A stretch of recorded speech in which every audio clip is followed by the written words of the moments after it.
Monsters is a show about the worst human beings on the planet. Viewer discretion is advised. Brenda Spencer was unhappy with her life and sought attention by acting out and skipping school. She bragged that she was going to do something big. She wasn't lying.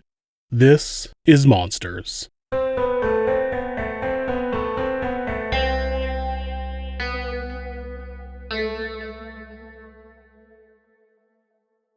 Brenda Spencer's parents separated when she was 16 years old, and she ended up living with her father, Wallace Spencer, in a small house in San Diego, California.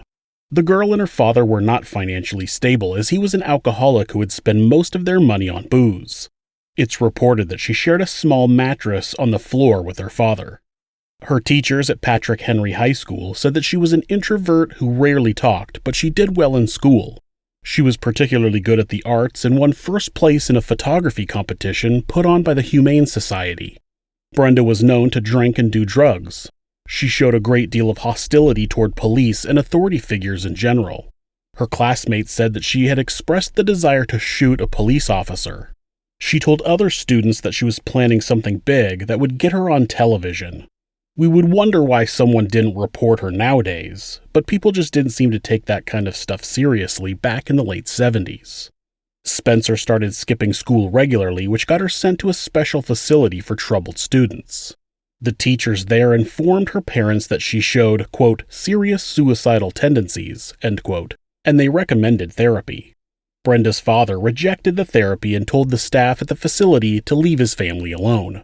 In the summer of 1978, Spencer was arrested for breaking into Grover Cleveland Elementary and for shooting out some of the windows at the school with a BB gun. In December, her parole officer arranged a psychiatric evaluation which suggested that she be placed in a mental hospital. She was clearly suffering from depression and would benefit from inpatient treatment. Her father refused to give his permission for her to be admitted. That Christmas, Wallace Spencer gave his daughter a .22 caliber semi-automatic rifle with a telescopic sight. Along with that, he gave her 500 rounds of ammunition. In a later interview, when asked why he would have given her a rifle for Christmas, she responded, quote, I asked for a radio and he bought me a gun. I felt like he wanted me to kill myself, end quote. That may be true, but Brenda and her father did spend a lot of time hunting together. People that knew her said that she was an excellent marksman and had won awards at shooting competitions. With that in mind, it might not seem completely unreasonable for him to give her a rifle as a gift. However, it was irresponsible of him to provide a weapon to a teenage girl who was suffering from mental health issues. On January 29, 1979, Brenda Spencer retrieved her rifle and aimed it at the kids across the street from her house who were lined up, waiting to enter the school. Once the school bell rang, she began firing shots at the children across the street. When Principal Burton Ragg came out of the school to help the children, Spencer shot and killed him. The school custodian, Mike Suchar, was trying to pull a student to safety when he was hit and killed by one of Spencer's bullets. When police officers arrived on the scene, Spencer hit Officer Robert Robb in the neck, but he managed to survive. The teen was able to fire off 30 rounds and hit 8 children plus Ragg, Suchar, and Robb before police managed to move a garbage truck in front of the entrance to the school, effectively blocking her attack.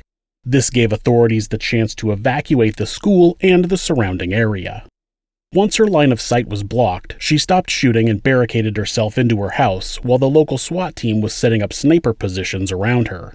A local reporter from the San Diego Union Tribune managed to get a call into Brenda, and when he asked her why she shot the school, she famously said, quote, I don't like Mondays. This livens up the day, end quote. Negotiators talked to her for hours, during which time she told them that the people who she had shot at the school were easy targets and that she was going to, quote, come out shooting, end quote.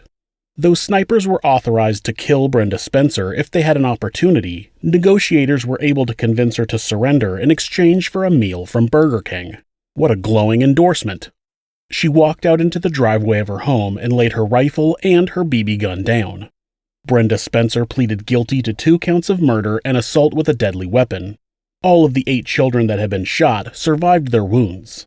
On April 4, 1980, she was sentenced to 25 years to life in prison. Brenda became eligible for parole in 1993. At her first parole hearing, she claimed that she had been under the influence of drugs and alcohol at the time of the shooting. She spoke to a reporter about this sudden new detail. So the whole thing to you, 14 years later, is just this drugged-out haze, basically. Yeah, it's really broken up and fragmented. I can't sit there and tell you, well, at this time I did this, and at this time, you know, it's just little bits and pieces that have come back over the years. Like the week prior, that one, I don't really have many memories from that week ahead of the incident. And the week after, I was asleep. I was coming down off the street drugs, and even that week, I don't really have a whole lot of memories of it. It's like I slept a lot and I was going through withdrawals and things. Brenda claimed that she had been drinking whiskey for a week and had taken PCP the morning of the shooting, which had caused her to hallucinate. Once arrested, she had been tested for drugs and alcohol, and the tests all came back negative. At her parole hearing, Brenda claimed that the tests must have been falsified. She also told the parole board that she wasn't actually trying to hit anybody. She just shot at the school in hopes that the SWAT team would arrive and kill her.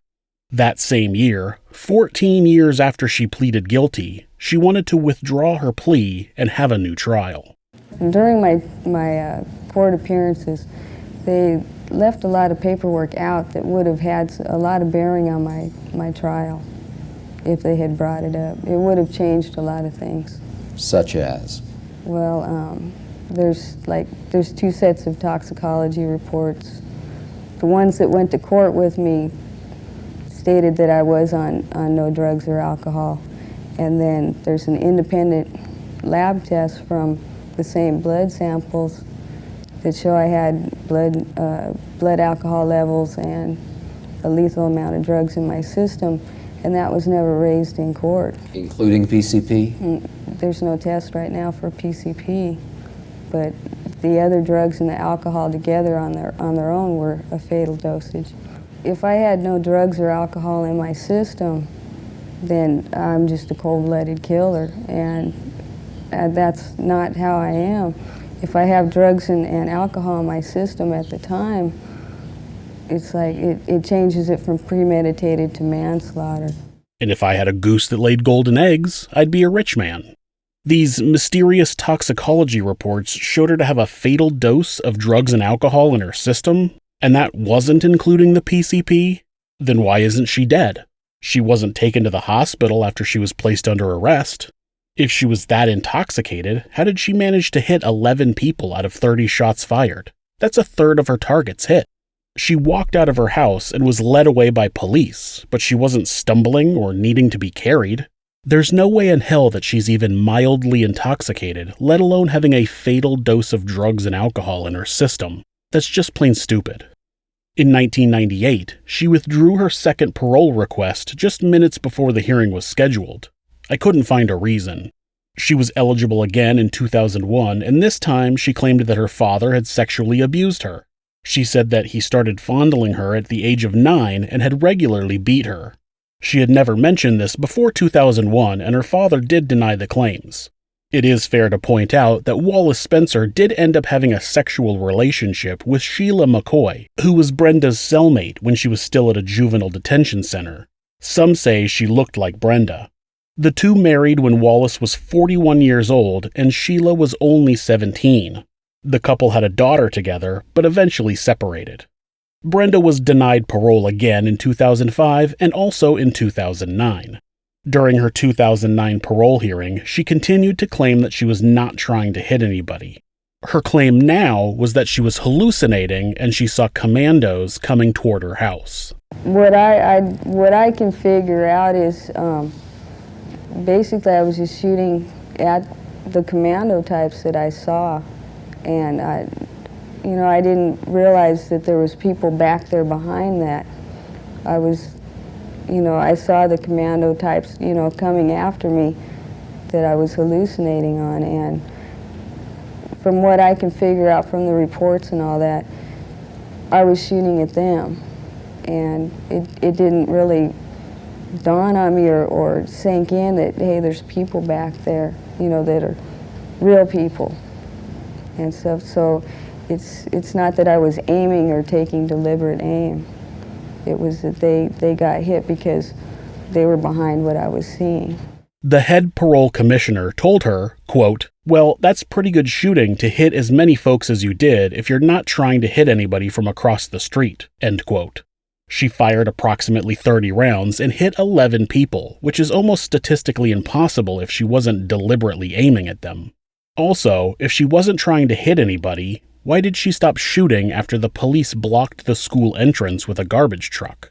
The commissioner also quoted the police negotiator's report, which said she had told him, quote, "It was fun to watch the children that had red and blue ski jackets on, as they made perfect targets," end quote. The negotiator added that she also told him she, quote, "liked to watch them squirm around after they had been shot," end quote. Brenda responded, quote, "It's entirely possible I said that," end quote. Brenda Spencer's continual excuses for her actions on January 29, 1979, shows that she has no remorse for her actions and will not take responsibility for them. She was banned from requesting parole for 10 years, and her next parole suitability hearing will be in September of 2021. If you're having feelings of harming yourself or someone else, or even just need someone to talk to, please contact your local mental health facility, call 911, or call Mental Health America, who operate the National Suicide Prevention Lifeline at 1-800-273-TALK. That's 1-800-273-8255. They're available 24 hours a day, 7 days a week. Be safe. Thanks so much for watching this video. If you enjoyed it, give us a thumbs up, leave us a comment, and make sure to hit the subscribe button to ensure you don't miss a video. Also, remember that if you'd like to support the show, you can find information on how to do that in the video's info or at thisismonsters.com/support. Thanks again.